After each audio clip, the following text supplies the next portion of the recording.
Waktunya dia untuk paparan bisa 15 menit karena ini kan jatah untuk 2 perkara ya. 10-15 menit, nanti dilanjut dengan tanya jawab, waktunya sekitar 10 menit. Silakan. Terima kasih Yang Mulia. Assalamualaikum warahmatullahi wabarakatuh. Bismillahirrahmanirrahim. Bapak Ketua Mahkamah Konstitusi, para hakim Mahkamah Konstitusi, saudara pemohon atau kuasa hukumnya, pimpinan Bawaslu, pimpinan KPU, serta tim hukum Paslon 02. Pertama-tama saya ingin memberikan klarifikasi terhadap pernyataan dari saudara Magdir Ismail, senior saya, bahwa langsung saja Pak. Oh langsung saja. Tadi sudah diselesaikan oleh hakim. Ya. Oke. Yang Mulia, ketaatan terhadap norma hukum haruslah totalitas.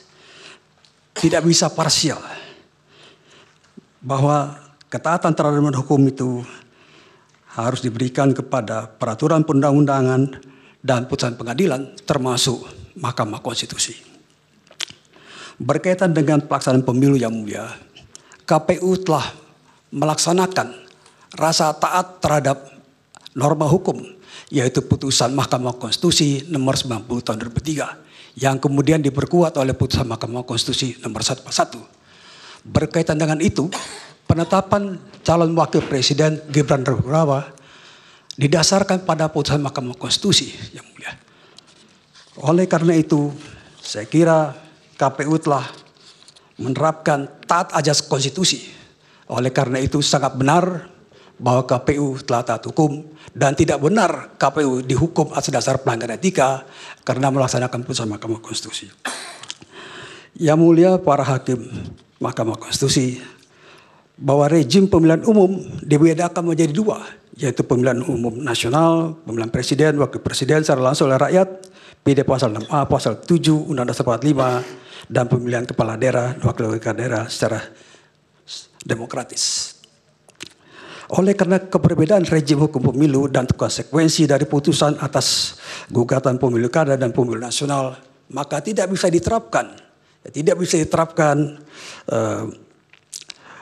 ajas maupun mekanisme serta konsekuensi pemilu kada untuk diterapkan dalam pemilihan presiden ini.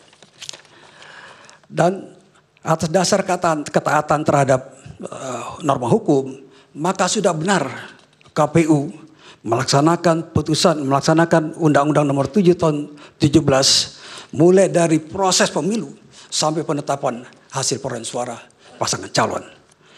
Dan dalam berkaitan dengan proses pemilihan umum ini, pemilu telah dimulai dari penetapan pasangan calon, nomor urut, sampai acara debat-debat diselenggarakan KPU dan penetapan perolehan suara secara manual. Dan tidak ada protes atau bersikap walkout dari semua pasangan calon ini. Paslon 01, 02, 03 menerima apa adanya. Bahwa kemudian ketika terjadi ada proses yang disebut sebagai pelanggaran pemilu, maka seharusnya ditempuh melalui jalur Bawaslu. Dan Bawaslu telah menyelesaikan, telah mengerjakan, memproses pelanggaran-pelanggaran pemilu. Walaupun ada yang ditolak karena kurang bukti material, itu adalah satu proses yang normal mengikuti hukum acara. Demikian juga Yang Mulia, bila dilakukan pemeriksaan terhadap perselisihan hasil pemilu di Mahkamah Konstitusi, maka harus secara konsisten, taat azas, mengikuti mekanisme hukum acara di Mahkamah Konstitusi. Yang harus disampaikan adalah mengapa terjadi perselisihan, perbedaan selisih suara yang diperoleh oleh masing-masing pasangan calon, yaitu paslon 01, 02, dan 03. Kalau paslon 01 dan 03 menggugat masalah itu, dia harus membuktikan di mana kesalahannya secara berjenjang. Karena apa? Karena yang digugat objek gugatan penetapan KPU terhadap perolehan suara itu dilakukan secara berjenjang. Maka pembuktiannya, negasinya adalah dilakukan juga secara berjenjang. Dari mulai tingkat TPS, PPK, kabupaten kota, provinsi, dan kabupaten asal. Dan perlu kita ketahui, dalam penetapan perolehan hasil secara nasional secara berjenjang di KPU, semua pihak ini hadir. Dan ketika melakukan keberatan, dicatat dan direspon oleh KPU. Bahkan ada satu contoh sampel. Ketika ada keberatan dari Jawa Barat, Ketua KPU bertanya, siapa yang melakukan kecurangan? Ketua KPS-nya siapa? Di TPS mana? Tapi tidak bisa dijawab. Sehingga digugurkanlah persyaratan keberatan itu.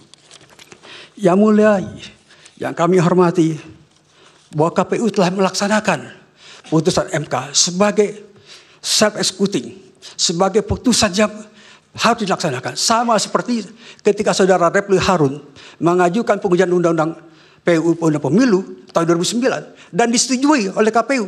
Saudara Refli Harun ini tidak perlu susah payah mendatangi ketua KPU mengatakan, tolong bikin Perpu KPU terlebih dulu, peraturan KPU terlebih dulu, karena nggak bisa laksanakan. Begitu juga yang mulia berkaitan dengan esensi sengketa Pilpres 2004 ini, saudara Bambang sudah mengerti betul bahwa Pilpres 2009 kira-kira sama mekanisme yang ditempuh. Demikian yang mulia. Terima kasih. Baik, yang berkaitan dengan keahlian Bapak. Baik, dari pihak terkait ada yang didalami untuk ahlinya? Ada yang mulia. 2 orang dari pihak terkait akan mengajukan pendalaman pertanyaan, yaitu Profesor Dr. Otto Cornelis Kaligis dan Dr. Nikolai Apelindo. Baik, silakan Prof. Oce. Ya. Terima kasih yang mulia. Ya, pertanyaan kami kepada ahli. Mic-nya didekatkan. Ya. Mohon penjelasan ahli dengan adanya putusan Mahkamah Konstitusi yang mana mempersamakan rejim pemilu dan rejim pemilu kada.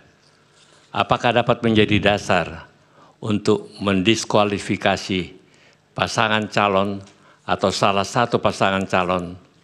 Apakah terdapat relevansi mengenai diskualifikasi pasangan calon pada pemilu kada dan pada pemilu presiden dan wakil presiden? Dilanjutkan yang mulia oleh rekan kami. Silakan. Saudara ahli, pemilu dan pemilu kada mengacu pada 2 peraturan yang berbeda, yaitu Undang-Undang 7 tahun 2017 untuk pemilu dan Perpu nomor 1 tahun 2014 berikut perubahan-perubahannya untuk pemilu kada. Dengan diundangkan Undang-Undang 7 tahun 2017 tentang pemilu, maka norma-norma yang terbentuk pada putusan sebagaimana dikutip tidak berlaku lagi. Adanya perbedaan rejim antara pemilu dan pemilu kada. Akan ada kekosongan kekuasaan dan kekacauan tata negara jika dilakukan pemungutan suara ulang calon presiden dan wakil presiden 2024. Kalau kita lihat dari permohonan paslon 01 didalilkan adanya pengkhianatan terhadap konstitusi, pelanggaran asas bebas, jujur, dan adil, dan bahkan disebut juga ada tindakan dilakukan terukur.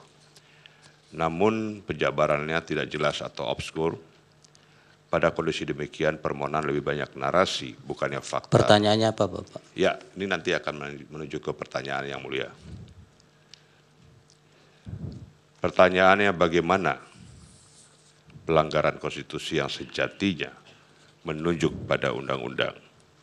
Namun justru dalil-dalil yang dibangun tidak berkesesuaian dengan yang diatur dalam undang-undang.